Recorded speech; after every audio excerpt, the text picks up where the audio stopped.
अस्सलाम वालेकुम। हम एसएलई के बारे में बात कर रहे हैं। हमारी आज की वीडियो एसएलई के इलाज के बारे में है। एसएलई एक ऑटो इम्यून बीमारी है जिसमें इंसान का मुदाफियती निज़ाम यानी इम्यून सिस्टम और जिस्म के मुख्तलिफ अज़ा के खिलाफ एक्ट करना शुरू कर देता है। इन अज़ा में इन्फ्लेमेशन यानी सोजिश पैदा होती है जिसकी वजह से ये अज़ा खराब होना शुरू हो जाते हैं। इसलिए एसएलई के इलाज में हमें इन्फ्लेमेशन यानी सोजिश को खत्म करना होता है और इम्यून सिस्टम को स्लो डाउन यानी कि उसको काम को कम करना होता है, जिसको इम्यूनो सप्रेशन कहा जाता है। अब ये दोनों काम करने के लिए हमारे पास दो तरह की दवाइयां हैं, एक स्टेरॉइड्स और दूसरा डीमार्स यानी disease modifying anti rheumatic drugs. जैसे ही हम एसएलई का इलाज शुरू करते हैं, ये दोनों दवाइयां साइड बाय साइड शुरू कर दी जाती हैं। स्टेरॉइड्स की इफादियत क्या है? क्योंकि स्टेरॉइड्स के बहुत ज्यादा साइड इफेक्ट्स हैं, इसलिए अक्सर पेशेंट्स लेने से घबराते हैं। इस सिम में ये जानना बहुत जरूरी है कि डॉक्टर ने आपको स्टेरॉइड्स क्यों दिए हैं, ऐसी क्या वजह है जो उसने इनको देना ज्यादा प्रेफर किया है। स्टेरॉइड्स इन्फ्लेमेशन यानी सोजिश को फौरन खत्म करते हैं। स्टेरॉइड्स का असर चंद मिनटों और घंटों में शुरू हो जाता है। स्टेरॉइड्स का एक्शन बहुत पोटेंट होता है, यानी कि इम्यून सिस्टम को इम्यूनोसप्रेस मुकम्मल तौर पे करने में स्टेरॉइड्स बहुत हेल्पफुल होते हैं।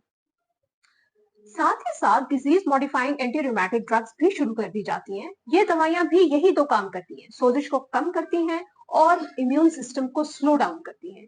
लेकिन इन दवाइयों का एक्शन अक्सर डिले शुरू होता है, 4 से 6 हफ्ते और कभी कभी इससे भी ज्यादा देर में इन दवाइयों का असर सामने आता है।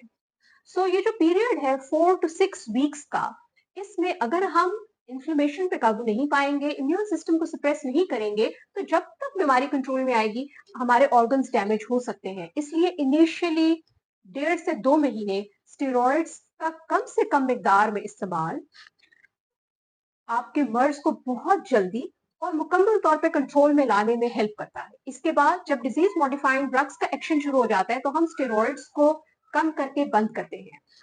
ये बताना इसलिए जरूरी समझा क्योंकि जब भी स्टेरॉइड्स को लिखा जाता है, मरीज परेशान हो जाते हैं। और एक हमारे व्यूअर का ये कमेंट भी था कि जब स्टेरॉइड्स हमारी जिंदगी को इतना बुरे तरीके से मुतासिर करते हैं, तो हम स्टेरॉइड्स क्यों प्रिस्क्राइब करते हैं। स्टेरॉइड्स मर्ज को फौरी मौसर तौर पे कंट्रोल करने के लिए दिए जाते हैं, लेकिन हमने मेक श्योर करना होता है कि हम as soon as possible within first 2 to 3 months steroids को बंद करें और जो बाकी दवाइयां हैं disease modifying anti rheumatic drugs, उनको हम कंटिन्यू करें। आई होप आज की वीडियो से ये जानने में आपको हेल्प मिली होगी कि स्टेरॉइड्स आफ्टर ऑल डॉक्टर क्यों रेकमेंड करता है। क्योंकि स्टेरॉइड्स को लेने से हम अपने मर्ज को बहुत अच्छे तरीके से कंट्रोल कर सकते हैं। अगर इसके बावजूद आपका कोई सवाल हो तो प्लीज बताइए। आगे आने वाली वीडियोस में हम ये डिस्कस करेंगे कि स्टेरॉइड्स के मुमकिन साइड इफेक्ट से हम कैसे बच सकते हैं। Thank you.